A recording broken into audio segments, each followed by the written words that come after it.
Eu sou uma mulher e tenho 27 anos. Na época desta história, eu tinha apenas 19 anos. Eu morava em Littleton, que é um subúrbio de Denver. Eu morava e trabalhava no mesmo quarteirão, trabalhando em um salão de beleza e vivendo em um apartamento que ficava do outro lado da rua. Eu morava com outras 4 pessoas em um apartamento estúdio. Sim, era caótico, mas eu era jovem e ingênua, e trabalhava tanto que só estava lá para dormir. Trabalhando no salão, conheci pessoas de todas as esferas da vida. A maioria era legal e trabalhadora, como eu. Na praça onde ficava o salão, havia uma abundância de pessoas perambulando, na sua maioria sem teto e bêbados. Era um homem em particular que eu frequentemente via. Ele sempre cheirava álcool, mas era simpático o suficiente. Ele era bastante galanteador, o que era um pouco desconfortável para mim, com meus 19 anos. Em várias ocasiões, ele me convidou para sair e beber com ele, mas sempre recusei, dizendo que tinha namorado. Por mais que eu tente, não consigo lembrar o nome desse homem. Por isso, para a história, vou chamá-lo de Mark. Numa tarde, depois de sair do trabalho por volta das 16 horas, comecei a caminhar pelo estacionamento em direção à cafeteria. Pediu minha bebida e a levei para fora para aproveitar o tempo ensolarado. Do canto do olho, vi Mark se aproximando rapidamente, com um largo sorriso no rosto. Ele veio até mim e pediu um isqueiro. Relutantemente, eu cedi, passando-lhe. Mark acendeu um cigarro e devolveu o isqueiro para mim, enquanto, desajeitadamente, roçava meu braço. Uma sensação repugnante percorreu minha espinha. Eu me afastei e de repente me levantei, dizendo que era hora de eu ir embora. Mark implorou para eu beber com ele, mas novamente recusei. Depois disso, não o vi por várias semanas. Foi um alívio, já que ele sempre rondava a praça, esperando que alguém desse atenção a ele. Uma noite, decidi fazer um passeio noturno. Eu gostava de caminhar à noite nesta época do ano por causa do clima. Eu caminhava pelo centro de Littleton em direção ao meu prédio de apartamentos, que ficava a cerca de 10 minutos de distância da minha casa, quando uma figura apareceu no caminho à minha frente. A princípio, pensei que não era nada, já que muitas pessoas estavam por ali. Mas quando olhei mais de perto, reconheci que era o Mark. Ele balançava de um lado para o outro na calçada, quase caindo na rua. Aqui foi onde cometi meu primeiro erro. Eu deveria ter atravessado a rua ou virado, mas, em vez disso, decidi passar por ele, esperando que ele não me reconhecesse em seu estado alcoolizado. Infelizmente, ele me reconheceu. Mark ficou no meu caminho e parou de sorrir. Mais uma vez, suspirei, resignada ao meu destino de ter que andar com ele. Perguntei como ele estava e se estava tendo um bom dia. Ele disse que sim, mas seria muito melhor se tivesse alguém para beber com ele. Eu disse que não podia, pois tinha que trabalhar cedo na manhã seguinte. Infelizmente, ele não se importou e continuou a implorar, tentando me convencer com aqueles olhos de cachorro embriagado. Eu estava um pouco desconfortável, mas não me movi. Rindo constrangedoramente, tentei me afastar dele, mas ele estendeu os braços, bloqueando meu caminho com uma expressão séria. Eu exigi que ele saísse do meu caminho para que eu pudesse voltar para casa. Por algum motivo, isso o irritou. De repente, ele agarrou meu braço com força, fazendo-me gemer de dor. Tentei me livrar dele, mas Mark não soltava. Ele deu outro passo em minha direção e segurou meu outro braço. Imediatamente, soube que ia ficar roxo. A dor me fez entrar em modo de luta ou fuga, e eu escolhi lutar. Empurrei Mark com toda a força que pude em direção a um arbusto que estava atrás dele e comecei a correr pela calçada. Não parei até chegar à porta do meu apartamento, onde desabei em lágrimas no chão. Alarmados, meus colegas de quarto me confortaram e começaram a me fazer perguntas sobre o que aconteceu. Depois de me recompor, contei-lhes o que Mark fez. Nesse momento, meu namorado estava no apartamento e ficou furioso ao ouvir isso. Ele saiu do apartamento com um bastão na mão. Outro colega de quarto ficou comigo. Quando meu namorado retornou, disse que não conseguiu encontrá-lo. Pensamos em chamar a polícia, mas rejeitamos a ideia porque não estávamos exatamente do lado certo da lei, a maconha ainda não era legal no Colorado. Em vez disso, decidi comprar spray de pimenta e começar a carregar uma faca comigo. Isso me fez sentir muito mais segura, e parei de sair para caminhadas depois do anoitecer, a menos que meu namorado fosse comigo. Estranhamente, nunca mais vi Mark depois daquela noite, o que me deixou completamente bem com isso. Onde quer que você esteja, Mark, apenas me deixe em paz. Da próxima vez, vou te fazer recuar.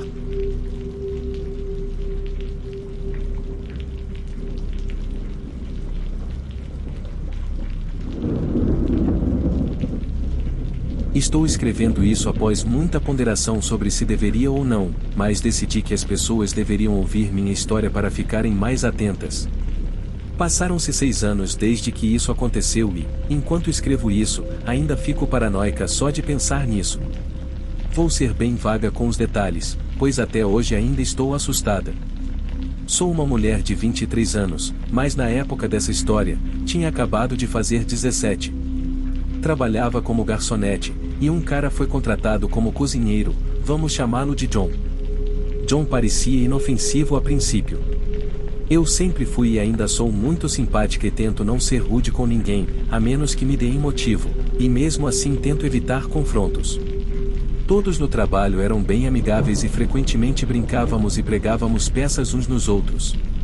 Eventualmente, John se juntou às brincadeiras.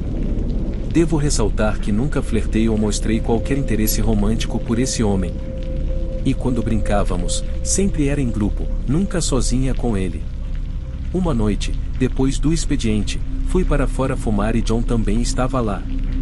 Começamos a conversar sobre trabalho e depois passamos para o assunto de multas e taxas que tínhamos que pagar. Contei a ele sobre uma multa por excesso de velocidade que havia recebido algumas semanas antes e que não tinha ideia de como pagá-la, pois não estava ganhando o suficiente com as horas que trabalhava, e porque ainda estava frequentando o ensino médio, não tinha tempo para trabalhar mais horas. Agora, avancemos algumas semanas. Durante esse tempo, conversávamos e fazíamos pequenas conversas, mas, novamente, direi que nunca flertei com ele ou demonstrei qualquer interesse romântico. Era dia dos namorados, estávamos lotados de clientes e eu estava no caixa tentando lidar com uma longa fila, quando, do canto do olho, vi John simplesmente parado ali, não fazendo nada além de me olhar. Os funcionários precisavam usar o caixa para bater o ponto, então, naturalmente, pensei que ele estava ali para isso. Então, eu disse a ele para esperar um segundo e eu o deixaria passar para bater o ponto. Logo depois, terminei com o último cliente e chamei John para usar o computador. De repente, ele me entregou uma enorme caixa de chocolates e disse o Feliz Dia dos Namorados, então bateu o ponto e saiu. Fiquei ali parada, confusa. Mais cedo naquela noite, eu havia reclamado com uma amiga sobre como meu namorado nem sequer me deu um cartão para o feriado, e agora estou aqui com uma grande caixa de chocolates. O que acabou de acontecer? Por que ele me deu algo? Ele ouviu minha conversa anterior e se sentiu mal por mim? Ou será que ele realmente tinha um interesse por mim? Em breve, teria a resposta para essa pergunta. Eu ignorei o incidente depois daquela noite, não o vi por cerca de uma semana, porque ele estava trabalhando no turno da manhã e eu no turno da tarde. Um dia, tive que ir trabalhar logo após a escola e decidi arrumar meu cabelo e me maquiar no meu carro, no estacionamento, antes de entrar. Enquanto terminava, vi um carro parando ao lado do meu. Logo depois, ouvi alguém gritando meu nome. Olhei e adivinhe quem era? John. Ele parecia animado e me disse para me aproximar. Saí do meu carro e fui até o lado do passageiro, com a janela abaixada. Perguntei: Oi, John, o que foi? Ele então me disse para entrar. E o que a estúpida adolescente fez? Ela entrou no carro do cara de 30 anos. Sentei lá nervosa, com as palmas das mãos suando, o coração disparado. Ele tirou uma rosa, dessas artificiais que você encontra em postos de gasolina, e depois tirou um maço de dinheiro. Parecia uma cena de acordo de drogas que você vê em filmes. Ele me entregou o maço e disse que era para mim. Fiquei ali parada, de boca aberta. Sentir o dinheiro na minha mão quase me fez sentir que estava segurando algo pesado. Tive dificuldade em encontrar palavras, e foi ainda mais difícil decidir se deveria aceitar ou não. Quer dizer, que adolescente não quer um monte de dinheiro? Mas eu sabia que, se aceitasse, teria cordas atadas. Pareceu que fiquei lá por uma eternidade, mas foram apenas cerca de 5 segundos. Então perguntei: o que é isso, John? Ele respondeu: é para sua multa de trânsito. Já me meti em muitos problemas com a lei antes e não quero que nada aconteça com você. O próximo pensamento que me veio à mente foi: do que eu tinha que fazer por esse dinheiro, e não gostei da resposta que veio. Fiquei ali por mais alguns momentos até que a moral e o bom senso se firmassem na minha mente. Coloquei o dinheiro no painel dele e disse: olha, eu aprecio a oferta, realmente. Mas não posso aceitá-la. É seu dinheiro e é minha cagada, então devo pagar. Depois disso, saí e entrei. Aquela noite foi mais ou menos normal. De vez em quando, eu pegava John me olhando com um olhar triste e até me senti mal por ele. Dei a ele o benefício da dúvida, pensando que talvez ele estivesse apenas solitário e precisasse de um amigo. Então, depois disso, saímos juntos algumas vezes. Olhando para trás, percebo que não foi a escolha mais inteligente. Sendo uma garota de 17 anos saindo com um homem de 30, John estava agindo realmente estranho fora do trabalho, como uma pessoa que apenas te dá vibrações ruins no fundo do estômago.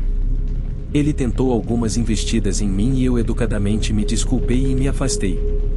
Eventualmente, parei de sair com ele completamente.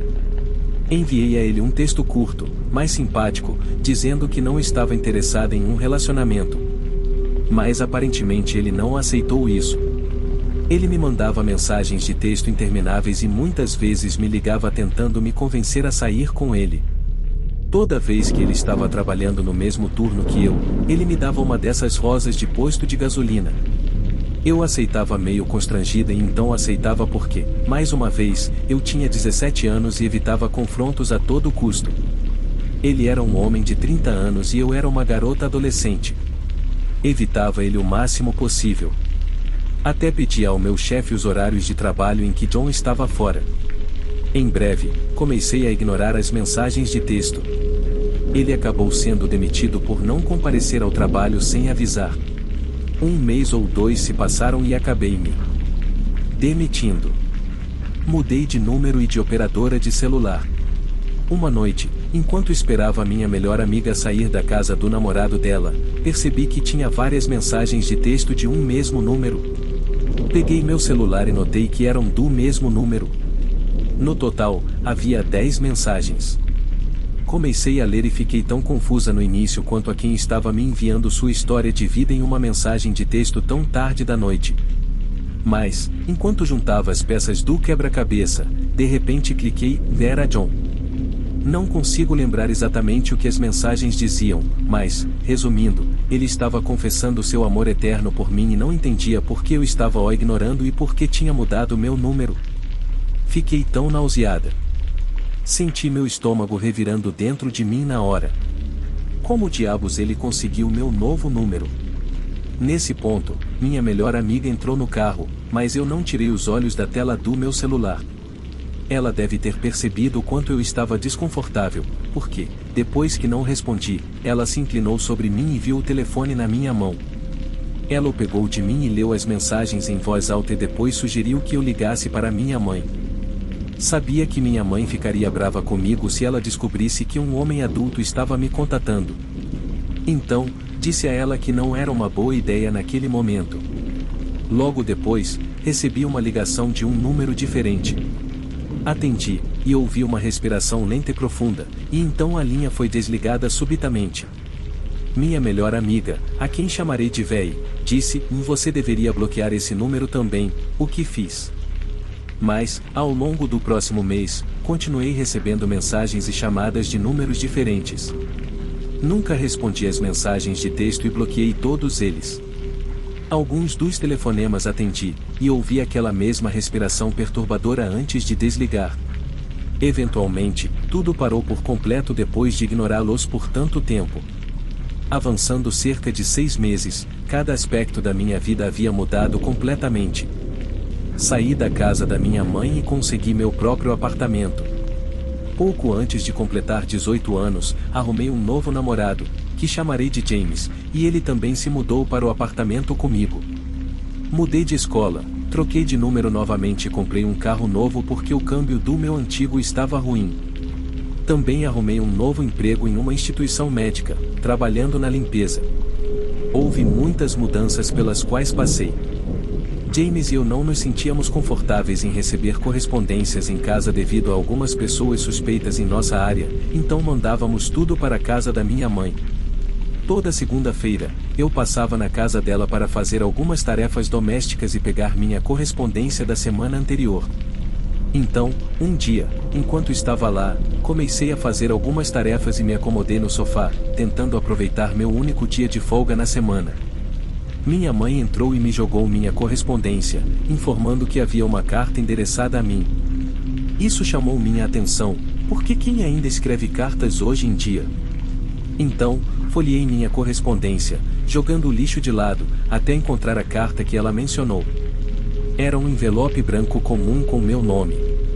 Nessa época, eu tinha acabado de completar 18 anos, então uma vez por ano eu recebia cartões de aniversário de alguns parentes de fora do estado, mas ao longo dos anos aprendi a reconhecer a caligrafia deles e não reconhecia essa caligrafia de jeito nenhum. Olhei o remetente, para minha surpresa, era o endereço do restaurante onde eu trabalhava como garçonete meses antes. Pensei comigo mesma que talvez fosse um cheque que eu não tinha pegado, mas então me lembrei de que recebia meu pagamento por depósito direto em uma conta de estudante que minha mãe havia aberto para mim. Então, não fazia sentido. Talvez meu antigo chefe estivesse tentando entrar em contato comigo, mas não podia ser. Ele tinha o número da minha mãe como contato de emergência, então, se precisasse falar comigo, por que não ligava para esse número? Estava morrendo de curiosidade nesse ponto, então rasguei o envelope. Ao ler a primeira frase, meu sangue gelou e fiquei parada como uma estátua, sentindo uma onda de pânico percorrer meu corpo. Era John. A carta era composta por 2 páginas, frente e verso. Me senti tão mal. Como diabos ele conseguiu o endereço da minha mãe? A carta dizia que ele sentia minha falta, me amava e disse que não se sentia tão deprimido desde que a mãe dele morreu alguns anos atrás. Ele escreveu que queria ficar comigo e que me daria o que eu quisesse, uma casa, um carro, até filhos. Essa carta era uma combinação de desespero, delírio e perturbação. Eu tinha acabado de completar 18 anos. Ele honestamente achava que eu queria ter filhos? O que mais me assustou nessa estúpida carta de amor foi que não havia selos. Esse cara tinha dirigido até a casa da minha mãe e colocado a carta diretamente na caixa de correio. Então, lá estava eu, em lágrimas, congelada de medo, enquanto minha mãe se aproximava de mim e me perguntava o que estava errado. Eu não percebi que ela estava ali o tempo todo, me observando ler essa carta, e temia que ela surtasse se soubesse a verdade. Limpei meus olhos e menti para ela, dizendo que era uma amiga antiga da escola me informando que outro amigo havia falecido. Olhando para trás agora, era uma desculpa bastante improvável, mas ela acreditou, e dobrei a carta e a enfiei no bolso. Terminei minha lavagem e saí de casa. No caminho para casa, parei em um posto de gasolina para abastecer, e enquanto esperava o tanque encher, tirei a carta do bolso e a olhei mais uma vez antes de rasgá-la em pedacinhos e jogá-la na lixeira, esperando desesperadamente que fosse o fim disso tudo. Durante a viagem para casa, continuei me perguntando repetidamente por que eu.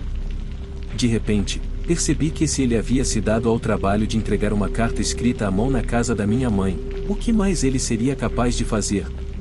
Sabia, lá no fundo do meu estômago, que ele tentaria me confrontar se eu não respondesse a essa carta. Esperei cerca de uma semana para contar a James, e quando o fiz, ele ficou extremamente chateado. Primeiro com John por fazer uma coisa dessas e depois comigo por ter esperado tanto para contar. No entanto, James chegou à mesma conclusão que eu e me comprou um taco de beisebol para manter no porta-malas do carro e uma garrafa de spray de pimenta para carregar na bolsa. Mais 2 semanas se passaram, e as coisas estavam relativamente normais. Acabei esquecendo de John e das situações agonizantes que ele me colocava, ou pelo menos empurrei as lembranças para o fundo da minha mente. A semana começou como sempre. Acordei, me vesti, dei um beijo em James e peguei o café da manhã a caminho da escola, onde frequentei as aulas normalmente. Saí da escola e entrei no carro, dirigindo em direção ao trabalho. Naquele dia, tinha acabado de pegar a rodovia e sair de uma saída quando percebi um carro vermelho atrás de mim, com um homem dirigindo que parecia ser o John. Pensei comigo mesma que estava sendo paranoica, já que John dirigia um carro azul. Continuei dirigindo, mas notei que o carro vermelho estava me seguindo de perto o tempo todo, fazendo todas as curvas e mudando de faixa sempre que eu fazia.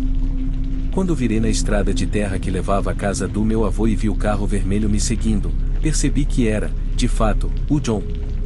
Foi nesse momento que comecei a entrar em pânico. Pisei fundo no acelerador, tentando despistá-lo, e criei o plano mais rápido que pude pensar de entrar na garagem e correr para contar ao meu avô o que estava acontecendo. Parei o carro na garagem, mas antes que eu pudesse sair e correr para dentro, John já estava fora de seu carro, andando em direção ao meu, gritando meu nome. Nesse ponto, eu estava aterrorizada e tremendo. Ele chegou ao meu carro, abriu a porta e bloqueou meu caminho até a porta da frente da casa.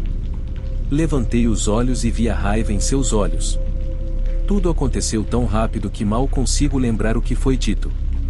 Vaguei me lembrando de perguntar por que ele estava me seguindo e como ele sabia onde me encontrar, presumindo que ele me seguiu desde a escola, o que significava que ele havia ficado sentado em seu carro por sei lá quanto tempo, esperando eu sair. Tudo o que ele disse em resposta foi: eu preciso conversar com você. Eu me recusei e disse que ia chamar a polícia. Sua resposta foi: eu não me importo, só vim aqui para te ver. Nesse ponto, saí do carro, pegando John de surpresa enquanto eu passava por ele. Corri escada acima e abri a porta, correndo para dentro. Eu poderia ter feito parte da equipe olímpica dos Estados Unidos se eles tivessem me visto correndo tão rápido. Eu estava chorando, aterrorizada, tremendo de adrenalina e choque. Meu avô estava na sala de estar, me perguntando quem estava gritando do lado de fora, e as únicas palavras que consegui dizer foram: ou ele me seguiu até aqui. Me virei e vi meu tio-avô de pé lá fora com uma espingarda na mão. Ele seguiu meu avô para fora. Meu avô confrontou John no quintal. Você vê aquela estrada, garoto? Apontou meu avô. É melhor você cair fora dela agora. Eu estava na varanda ao lado do meu tio-avô, que tinha o braço sobre meu ombro, tentando me confortar com uma espingarda na outra mão. Naquele momento, agradeci a Deus pela minha família do interior. John me lançou um olhar horrível, como se dissesse que isso não tinha acabado, e saiu em disparada. Meu avô me disse que iria me seguir até em casa nos próximos dias. Também comecei a ter colegas de trabalho me acompanhando até o carro, e James me esperava na entrada de casa todas as noites. Avançando cerca de um mês, a paranoia estava controlando minha vida. Não conseguia ir a lugar nenhum sozinha. Excluí todas as minhas redes sociais e comecei a ver um conselheiro na escola com frequência. Até mesmo o policial da escola me acompanhava até o estacionamento. Eu sempre estava olhando por cima do ombro a cada passo, e ainda tinha colegas de trabalho me acompanhando até o carro todas as noites. É seguro dizer que todos no meu trabalho sabiam o que estava acontecendo. Depois de ter uma segunda-feira de folga e voltar ao trabalho na terça-feira, fui fumar lá fora e me juntar à companhia dessa mulher mais velha com quem trabalhava. Ela estava lá fora na área de fumantes me esperando com uma notícia que me arrepiou até a espinha. Aparentemente, enquanto eu estava de folga na segunda-feira, um homem apareceu procurando por mim. A equipe sabia que eu estava de folga e disse que não podia fornecer nenhuma informação sobre mim. Ele disse tudo bem e foi embora. Avançando para as 3 da manhã e uma colega de trabalho minha, que tinha uma aparência semelhante à minha e não sabia que eu estava sendo perseguida e assediada, saiu do trabalho. Ela percebeu que um carro vermelho estava a seguindo. O carro a seguiu até chegar em casa, e essa pobre garota morava a mais de 30 milhas de distância, em outro condado, com a mãe e 3 filhos. Quando ela entrou na garagem e percebeu que o carro ainda estava lá, ligou para a mãe e disse para pegar a arma e sair. Sua mãe fez o que ela disse e saiu de casa com a arma em punho. A colega saiu do carro e tentou ver quem era o motorista, mas foi cegada pelos faróis. Acredito que foi quando John percebeu que a garota não era eu e saiu rapidamente dali. Depois de ouvir isso, desabei chorando e pedi desculpas várias vezes para aquela garota. Me senti horrível. Meus problemas estavam começando a afetar outras pessoas. E se ele tivesse invadido a casa dela, ou pior? Essa ideia me assusta até hoje. Este foi o último incidente importante com John. Algum tempo depois, pesquisei sobre ele, mas, infelizmente, não descobri muito. Algumas multas de trânsito e uma carteira de motorista suspensa, mas além disso, nada. De vez em quando, tento acompanhá-lo, porque me recuso a ser uma vítima novamente. Posso dizer que ele nunca me ameaçou ou me machucou fisicamente de forma alguma, mas é apenas o fato de que ele se esforçou tanto para me caçar, o que, de certa forma, é muito perturbador. Desde então, mudei novamente, casei-me, muito recentemente, comecei uma família. Diria que estou muito feliz por ter seguido em frente com minha vida. Mas, na outra noite, ao retornar para casa depois de um longo expediente, notei uma daquelas rosas artificiais, do tipo que você encontra em postos de gasolina, na minha porta da frente.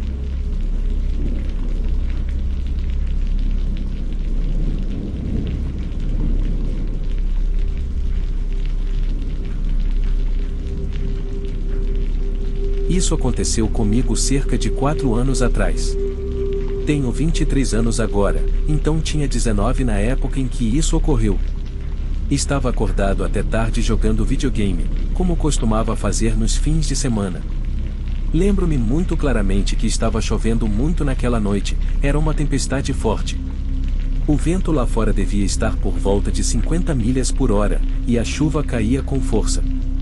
Estava preocupado com a possibilidade de minha energia acabar, já que isso era comum sempre que chovia. Depois de algumas horas jogando meu jogo, comecei a ficar com fome, então fui para a cozinha fazer um lanche. Moro em uma comunidade de casas móveis, então cada casa fica bastante próxima uma da outra. Enquanto fazia um sanduíche, ouvi alguns estalos do lado de fora. No início, só assumi que era trovão, mas depois ouvi mais alguns estalos. Olhei pela janela ao lado da porta dos fundos, que ficava virada para a direção de onde ouvirá os barulhos. Na verdade, não conseguia ver muito além da fraca luz emanando de um poste próximo que iluminava a rua atrás da minha casa. Pensando que era apenas a tempestade, terminei na cozinha, desliguei todas as luzes e voltei para o meu jogo. Depois de cerca de 10 minutos, jurei que ouvi um barulho vindo da minha porta da frente. Tinha uma luz de movimento que acendia ao menor movimento em qualquer lugar perto do meu alpendre da frente, então olhei pela janela do meu quarto e pude ver o brilho da luz vindo do meu alpendre da frente. Tendo ouvido o barulho e visto a luz, agora sabia que alguém ou algo tinha acionado. Estava sozinho em casa e comecei a ficar um pouco arrepiado. Atravessei a casa escura e fui para a porta da frente. A porta tinha uma janela em forma de diamante no centro dela, e me agachei para não ser visto. Levantei lentamente a cabeça e espreitei, mas não vi nada. Abri a porta e saí para a noite chuvosa, e ainda assim não vi nada. Voltei para dentro e tranquei a porta atrás de mim. Enquanto voltava para o meu quarto, pude ver o piscar de luzes vermelhas e azuis de uma viatura policial pela janela da porta dos fundos. Fui até a porta e vi pelo menos 3 carros de polícia parados na rua. Não tinha certeza do que estava acontecendo, mas vi 2 policiais conversando com alguém que morava em uma das casas móveis daquela rua.